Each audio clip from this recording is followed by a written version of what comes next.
Hi, welcome to Wednesday and to November 4th. Today, Mercury retrograde is finally completely over. So great. The election's over. Great. The holidays are coming. Not too bad.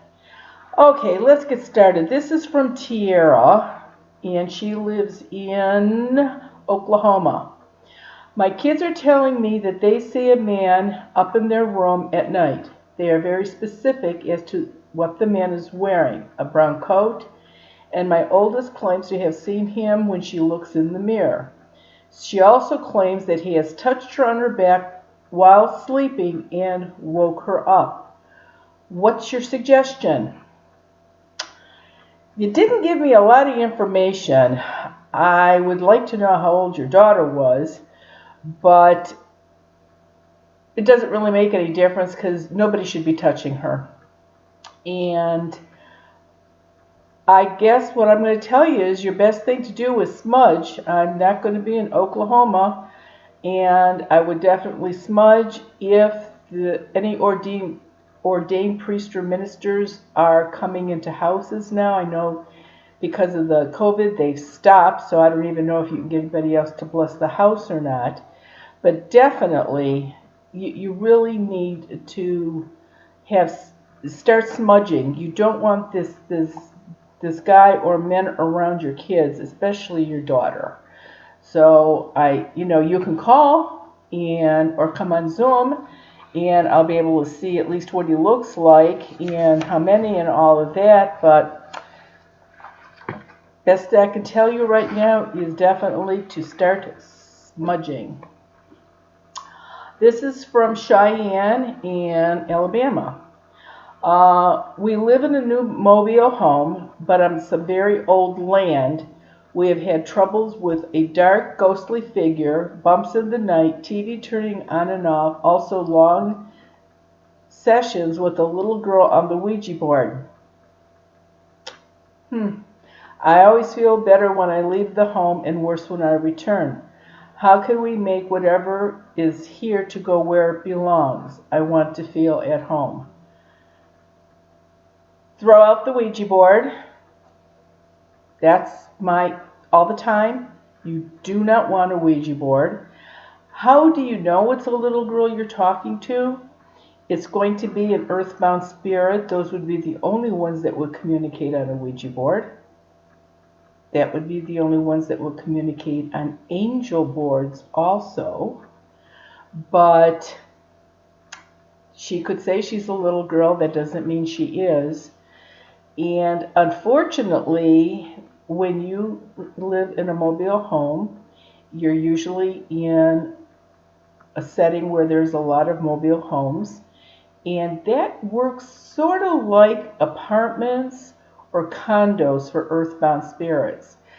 They're close together. It's so easy to jump from one trailer to the next, to the next, to the next. So I'm sure that's exactly what you have going on there. You really need to stop with the Ouija board, because the little girl may be the one that's communicating with you now in your mind, but you don't know what else you could be pulling in from the rest of the trailer park. So just be aware of that. I would definitely smudge. And as far as the land being old, truly, I don't think that has anything to do with it. Everybody says, oh, it's old land, somebody died here.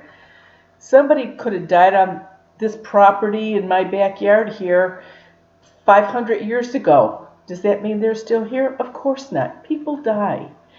And again, I will say this, I've never ever found any house, building, anything built on an Indian burial ground.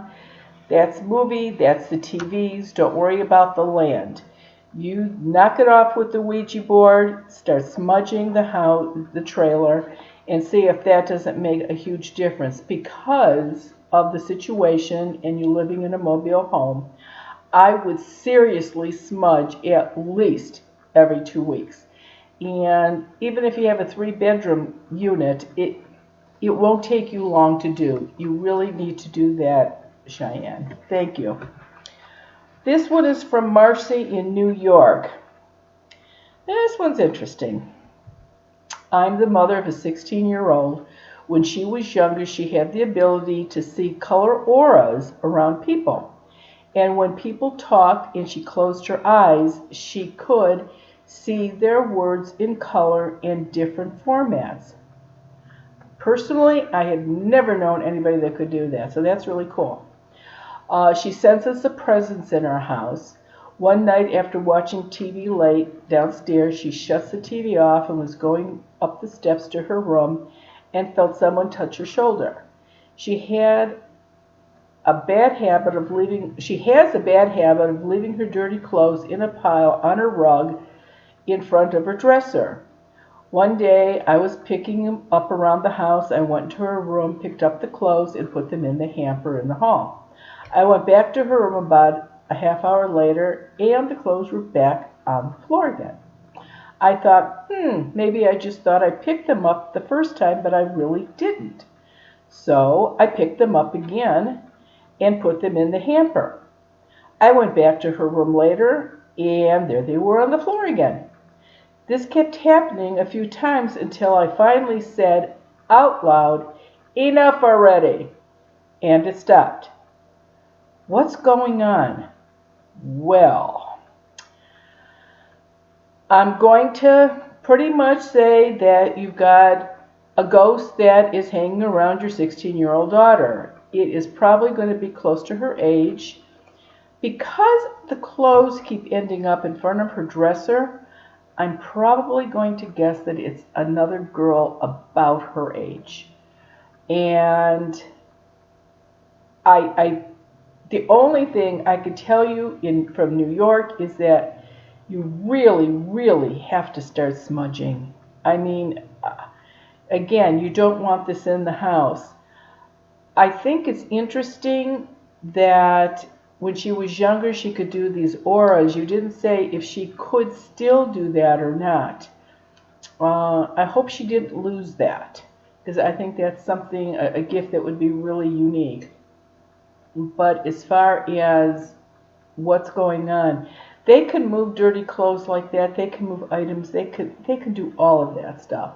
So definitely, I think that's what you've got going on. And it could be worse. I mean, it's only moving dirty clothes around. You're lucky. This one is from Tanya. My sister will be so upset with me for even thinking about doing this. My nephew has had this gift for quite some time. He sees and hears spirits. He's seen doctors, psychologists, psychiatrists, and he's not schizo. He sees, talks to, and hears spirits. For the most part, he has been able to control them by telling them to go away. I just now found out through my sister that he's being bothered again and fears something bad is going to happen. Young adult boy and a young adult girl possibly won't go away after he tells them to. They touch his hair and his shoulder, very cold, while he's sleeping to wake him up. He says they whisper to him. He knows they're saying something to him, but he can't quite make out what. They even whisper to him while he's on the riding lawnmower, listening to his iPod. He is your average typical teenager, super jock, very well liked, popular with the girls, and good in school. This is not a gift to him. It's a nuisance. Is there anything that can be done to make this go away? Does it go away? Will it go away? Well, first of all,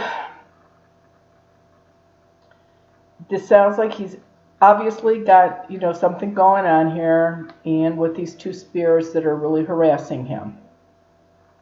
And yes, that absolutely can happen. By yelling at you, you've got to, if you can get him aside, tell him by yelling at him, all he's doing is giving them more energy, so he's got to stop doing that. He is obviously not an adult yet. And I really would need a phone call from your sister's house when he's home.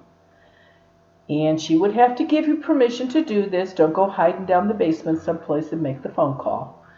And I would be able to tell more from that. I don't know, you could suggest having the house blessed. You could suggest them doing a smudge stick. But I would definitely say that at his age, it's not going to vanish. If he was 5, 6, 7, eventually he probably wouldn't keep the gift. But seeing that he's older, he's probably not going to lose it. He's going to have to work at getting it to stop. So again, I can't do anything because this is not even in your house, this is in your sister's house. So I really would need a call, again, from her house to label it, or get on Zoom and let's see what's going on. This one is from Yolanda in Washington, D.C. Oh, how appropriate. I believe I may have ghosts attached to me. I have been seen by my neurologist, cardiologist, rheumatologist, pulmonary specialist, had several MRIs, CTs, blood work, spinal tap, etc., and they can find absolutely nothing wrong with me. I suspect I may have picked up them or it from work. There have been times that I feel and sense their presence at the office. I have tried to send them to the light, but do not feel that I have succeeded. The symptoms seem worse at work. Also, several other workers are having health problems as well, all of whom work on my floor. Well, okay, you got two things going here. If this is going on where you work, absolutely they can follow you home. They don't have to stay there. I mean, especially now, because I don't know, if you are one of the offices that have to stay open during the virus, then everybody is tense and anxious anyway, so they're getting a lot of energy. And if there's nobody there over the weekends or holidays, then absolutely they're going to go home with somebody. They can absolutely affect every one of these tests that you have said you have. Before you have any more of these tests, I would seriously suggest you go to my website and get a Quincy charm and keep it somewhere on you when you are having these tests. Because if you've got a ghost following you into the hospital or the test center to have these tests done, these tests are not accurate if there's a ghost standing right there. And if you got something wrong with you, it has to be found so you can be helped. But if it keeps coming back, no, nothing wrong, everything looks fine, then there is definitely something going on. So I would do that. I would not imagine that they would let you smudge the working area. That's usually a big no-no. The fire department isn't real fond of people doing that. But you could do your house, and I would definitely try doing that. And I would, again, I don't push the charms that often, but I would definitely get a charm before you have any more tests taken. And you can hide this charm, tape it to your big toe. Nobody's going to know it's there, but at least it will keep any earthbound spirits away from you. Even when you're having blood drawn, have that seed on you.